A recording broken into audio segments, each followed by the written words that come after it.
What is the core of your message? And if you do turn out to win this race, what will have made the difference? We want to get money out of politics, put money in your pocket, pass Medicare for all.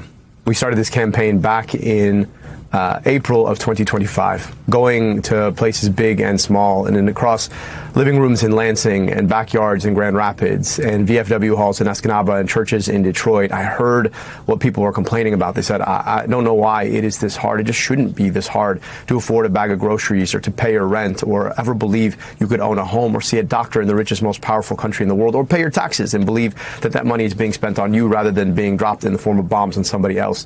We've got an opportunity to bring ourselves back together, to come together around a movement, to take our democracy back, to make sure we have a government of the people, by the people, and for the people, rather than of the corporations, by the billionaires, and for the special interests.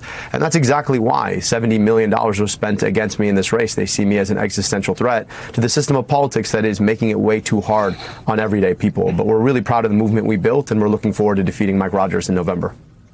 Mr. Senza, good morning. As we say, if you are indeed the Democratic nominee for Senate, you, I'm sure, have heard Republicans are welcoming that. A lot of Republicans have made plain that they were hoping that you would emerge from this contest, that they like their chances with Mike Rogers against you going forward, pointing to the idea that Michigan was won by Donald Trump 2 out of 3 times. Why do you think that, what is to you Rogers' biggest flaws as a candidate? How would you make the case against him if indeed you are moving into the general election? Yeah, well, look, Mike Rogers served in Congress. He served the special interests in Congress, but says he served the state of Michigan. He did it for 14 years. He took, I don't know how much money, nearly $1 million from the pharmaceutical industry, voted to raise prescription drug prices, helped to architect the legislation that kicked off the opioid epidemic. This is a guy who's never seen a corporate dollar he did not want to use to corrupt his office. He made $14 million after leaving Congress and moving to Florida to play golf. And he's back for a second helping.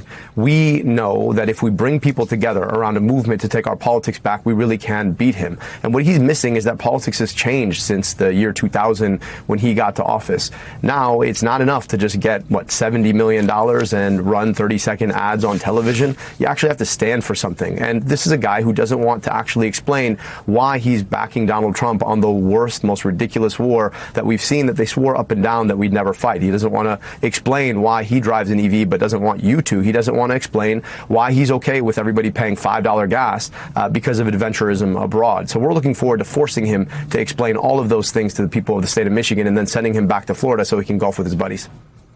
So you have syndicated in the past that you support abolishing the Immigration and Customs Enforcement Agency, ICE. Certainly polls suggest that Americans are unhappy with the conduct of ICE now. That said, they also support President Trump's efforts in tightening the closing the southern border, tightening some immigration restrictions. So my question to you is, it's one thing to say, let's abolish ICE, but then what do you replace it with? Well, as you well know, ICE has nothing to do with the southern border. That's Customs and Border Protection. I believe in a secure border. I also believe in immigration enforcement, but I also believe in not shooting Americans in the back of the head, in the face, while you're trying to do it. And maybe it's because I've served in government agencies, but once a government agency like that is told that it has impunity to do the worst things and violate the highest law of the land, which is the Constitution itself, I don't think you can reform or retrain that. I think we need to start from scratch. And ICE is not very old. It's 15 years younger than I am. It started, it was a bad experiment. It's been weaponized to do the worst things. And I think we need to abolish it and start from scratch, perhaps going back to something like the INS, which for a very long time very capably enforced immigration policy without, of course, shooting Americans and violating our civil liberties.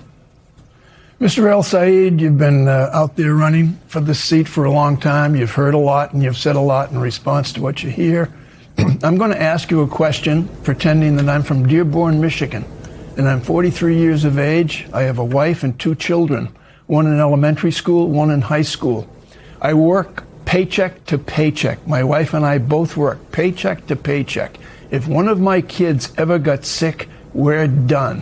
What are you going to do for me? I believe in Medicare for all. I mean, this is the cause of my career in public service. I know that right now, too often, if you're living paycheck to paycheck, either you might be on Medicaid or you might have private insurance that you can't afford because your deductible is what, $4,500 to $6,000, meaning you're going to go potentially into bankruptcy if you or one of your kids got sick. We can guarantee you health insurance without having to worry about a premium, a copay, or a deductible in the same way that we provide health insurance to our seniors, the people who are most likely to get sick in our society. And on top of that, I think we can make Medicare whole for those seniors, covering things like vision, dental, and hearing, taking away the spend down or the deductible, taking away the premium and offering it to everybody and making it more sustainable. We can do that. But the thing that's standing in our way right now is the power of big medicines, the power of big pharma. It's the power of big insurance, nickel and diming politicians, which is why I want to get money out of politics so that we can finally guarantee Medicare for all and get a little bit more money in your pocket. Mr. El-Sayed, let's talk about foreign policy just a little bit. As you said a moment ago, lobbying groups spent a ton of money to defeat you. We'll see if they were successful when this race is called one way or another shortly. AIPAC was chief among them, spending tens of millions of dollars. They believe that you're dangerous for Israel. You think we should cut off military aid to the state of Israel. Can you explain your position on foreign aid as it applies to Israel, but also more broadly? Yeah, look, I just don't believe in unconditional foreign military aid. That includes Egypt. That also includes Israel, but it also includes Egypt, where my family immigrated from. And to me, that's because I believe that our kids have a right to our tax dollars, that I'm about 10 minutes away from schools that look like they did 50 years ago. Our money should be spent here rather than sent in the form of bombs or tanks to foreign governments, particularly when they're doing the most heinous things with them, as is the case with the government of Israel. I also just believe in international law, and I think we need to hold all foreign actors accountable to that international law. We've watched as Israel has conducted a genocide, has at baseline done apartheid, and has taken us into a war we have no business fighting. So why, of course, are we sending money to that country to fund their military? So is your complaint with the state of Israel, or is it with Benjamin Netanyahu and the way he has prosecuted this campaign in Gaza?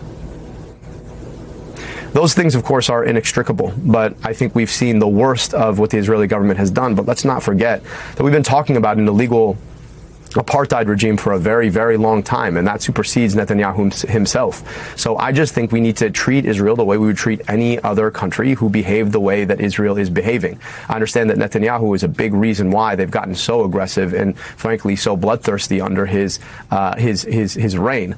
But I also understand that it's impossible for us to say that we want a two-state solution while we've been aiding, arming, and abetting the very people who've been trying to foreclose on the possibility of a Palestinian state.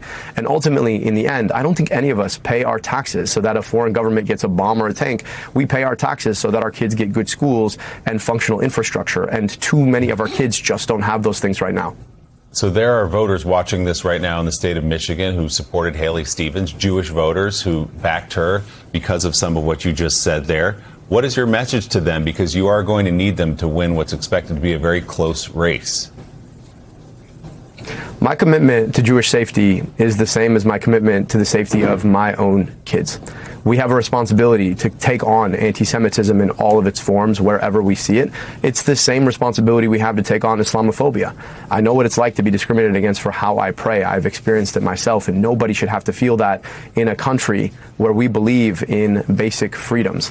And so the things that bring us together are so much bigger than the things that divide us. Whatever we may think about our funding for a government 6,000 miles away, I think we all agree about the funding for our schools that might be 2 miles away, and the funding for our roads that we drive on to get there, and the funding for our health care that we all need and deserve. So as I've always said to my Jewish sisters and brothers, I'm looking forward to fighting the fight against anti-Semitism and Islamophobia with you. I'm looking forward to joining you. If you open the door for me, I'm happy to come in. I'm looking forward to building relationships. I hope that you'll join this movement. And in the end, what are we against? We're against somebody like Mike Rogers and Donald Trump. Donald Trump is a guy who has said the most heinous things and pushed a set of tropes that are just deeply inconsistent with believing in freedom of religion in our country. We have to beat that, and I'm looking forward to partnering alongside you to do it. And just to put a fine point on this, for those Jewish voters who may be now considering you or an independent voter in the general election, considering you versus Mike Rogers, do you believe we should cut off all support to Israel? I believe that we cannot continue to do unconditional foreign military aid. I believe that we have to follow our own laws, the Leahy laws, where we don't sell weaponry to countries that have engaged in human rights abuses. And that's the same approach that I take to Israel, which is the approach that I would take to the country where my parents immigrated from, Egypt. I would also take it to Pakistan, and I'd take it to Saudi Arabia and Qatar and the United Arab Emirates. I just think it's about principle, and we need to be applying those principles everywhere. Mr. El-Sayed, switching gears, there's been a lot of political commentary about how this race in Michigan for Democrats is almost like a stand-in, if you will, for a real debate within the heart of the party right now, the progressives versus the moderates. Do you view it that way as well? I mean, we spent some time here this morning. Obviously, you and Ms. Stevens disagree on a lot of significant issues. You know, how are those fences mended? Is the Democratic Party able to be a big enough tent right now when passions are so inflamed on some of these issues? This is not about the future of a party. This is about the future of the people of the state of Michigan, who deserve to know that their roads are competent, deserve to know where they'll get their health care when they need it, who deserve to know that their kids go to great schools.